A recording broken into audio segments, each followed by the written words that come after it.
So it's going to be my honor in just a minute to introduce Mayor Cam Burks for the State of the City address. If you've been following his first few weeks in office, you know that this man is everywhere, encouraging community dialogue and feedback. This means that you can feel free anytime to give him a piece of your mind. Actually, Cam is stepping into this role at a time when our town needs healing, and he's off to a great start. Mr. Mayor, you're up.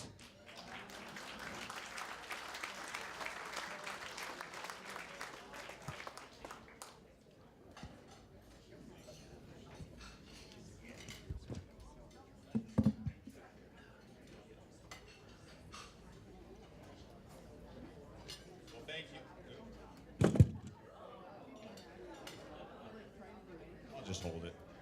Thank you, Kathy. That was very, very nice. And I am honored to be here tonight. I've been looking forward to this night for a long time, ever since last year's event. And it was, I think, one of the funnest events.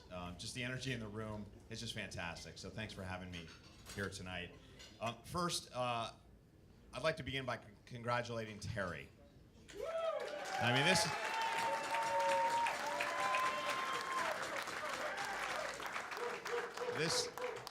This is Terry's night, absolutely, 100%. So I think everybody knows Terry's, you know, one of the things that makes Terry who he is the volunteer work he does for the community. And, you know, everything he does benefits our community tremendously. So thank you very much, and congratulations, Terry. And I want to thank the Chamber as well. Fantastic organization, and I've gotten to know many of you on the board. I did get a chance to walk around town a few weekends ago to meet with some businesses, and it was the funnest 2 days I've had in a long time. And a lot of our, sort of the energy around our downtown and the vibrancy around our commerce, certainly enabled by the Chamber of Commerce. I heard just fantastic things about the Chamber from literally every business owner that I met. So thank you very much to the Chamber. So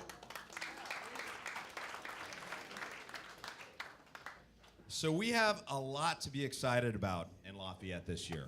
It's going to be a great year. We're off to an unbelievable start. 30 days into it, it's February already. And a few things, to me, define a city that's in good shape. And I think we're in really good shape. Fiscal strength, a top-notch city staff, which we certainly have, vibrant commerce and excellent public safety, fantastic schools, and an elected city council committed to leading for the people and one that understands accountability.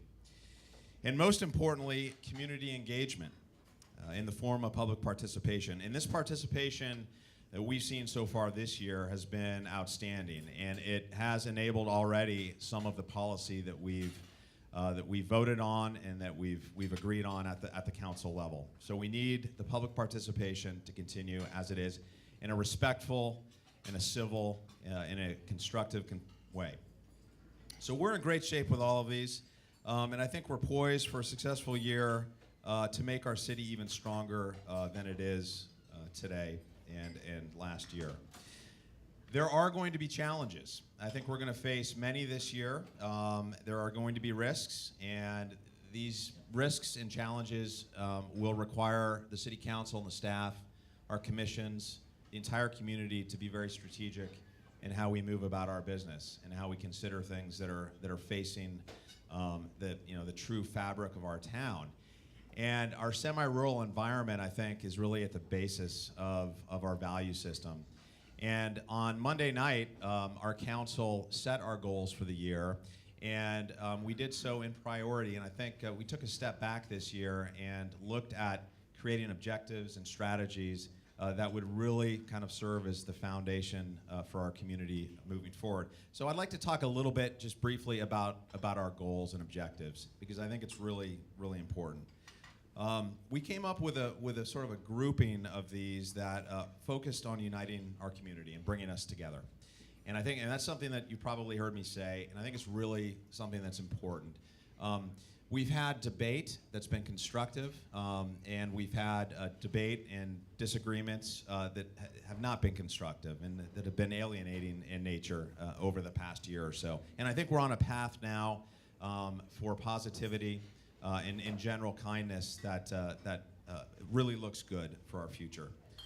So first, just briefly on our goals, we all recognize the severe housing crisis in the Bay Area, and we've embraced it as a city. We have done a fantastic job, and our staff has, in trying to solve this problem, and I think our track record really does prove that we've done a fantastic job. But with our semi-rural character in mind, over the past 6 to 10 years, we've enabled the construction of hundreds of new units, with many at affordable rates, downtown, near public transportation, to keep cars off the road, and there's many more in the pipeline. And the future of our downtown looks very, very bright.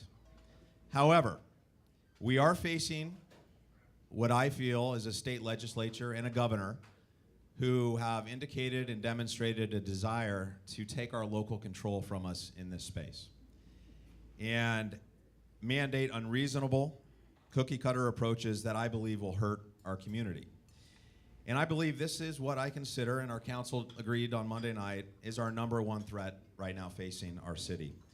So our first goal will be to develop a strategy to maintain local control in land use and development matters. And we're going to do so by working together with our surrounding cities, by building coalitions with other cities around the state, by working with our legislators and our advocacy groups, the League of Cities and others, and if we need to, unilaterally through advocacy strategies. And that's something that we're going to be very, very focused on this year.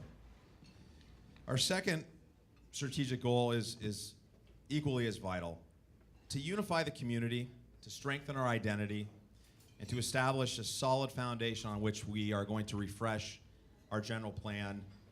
We're going to develop and define the city's core values and corresponding key elements that represent Lafayette's character. And I think we took a big step this week specific to this goal in acquiring almost 20 acres of open space right in the heart of Lafayette. Thank you. So some of you may have heard, we're calling this open space right now the Batwing property. It looks like a bat wing. But it's a fantastic piece of nature that we're going to preserve for generations to come. And we're working with the John Muir Land Trust to do so. So a good example of this goal here is our open space. And I want to just mention our library as well. And this is our 10th anniversary for our Library and Learning Center. And it's a fantastic time. It couldn't come at a better time. And I'm just so pleased at what's in store this year with our library. Our third and final strategic goal really goes to the heart of any community. We need to build greater trust. We need to build greater engagement. We need to build better communication throughout the community. So we're going to develop a comprehensive community transparency and inclusion strategy that really will reach out to everyone in this community to seek feedback and ideas on how to make our city stronger than it is today. In addition to these goals, we agreed to engage on 5 strategic objectives, and I'll just briefly mention these. First, we're going to look at developing a strategy to augment community emergency preparedness, and we're going to really hone in on wildfire planning, and working with Confire, working with different community groups, and working with our police department. This is a major effort we want to undertake and get some work done before fire season hits us. Second, we're going to develop a strategy to broaden our senior community inclusion. Our senior population here in our demographics is growing. Our Senior Services Commission is doing a fantastic job. On February 20th, there'll be a kickoff on the 8 domains of livability. And check the city website. It's going to be a fantastic event that is really going to sort of launch this strategy. Third, we're going to develop a strategy to create and institutionalize holistic city-to-schools collaboration. We've done a great job, I think, as a city working together with our school districts. But we want to step back and see what we can do at a more strategic level. Again, we took a big step in this regard. Our council did 2 meetings ago where we agreed to increase our funding substantially to our crossing guard program run by our districts. So that was a fantastic achievement, I think. And this one very much hits home with this room. We're going to look to develop a strategy to expand support of our local businesses and commerce. everybody, I think, agrees that the vibrancy of our downtown is critical for our entire community, any dimension or perspective of our community. And what we're going to do as much as possible, we're going to engage with the chamber, and we're going to engage with property owners and employees to do as much as we can in this space. And we look for your help all along the way. Finally, our fifth objective, and this is one that we added sort of at the end on Monday night, and it's a good one. It's a fantastic one that deserves its own space, and that is around traffic congestion and moving to improve mobility throughout the city. And we really, really want to take what we did last year with our congestion reduction study to a new level and look at all areas of Lafayette, not just the downtown. And we're going to do that this year with a lot of energy. So these goals and objectives really do represent the establishment, as I said, of a community-based strategic foundation. And as we do this, we need your input. We need the community's input. It's an exciting time. 2019, I think, is going to yield a lot of positive results for the community for years and years to come. So with that, I'd like to just congratulate Terry again. Thank you to the Chamber, and love Lafayette.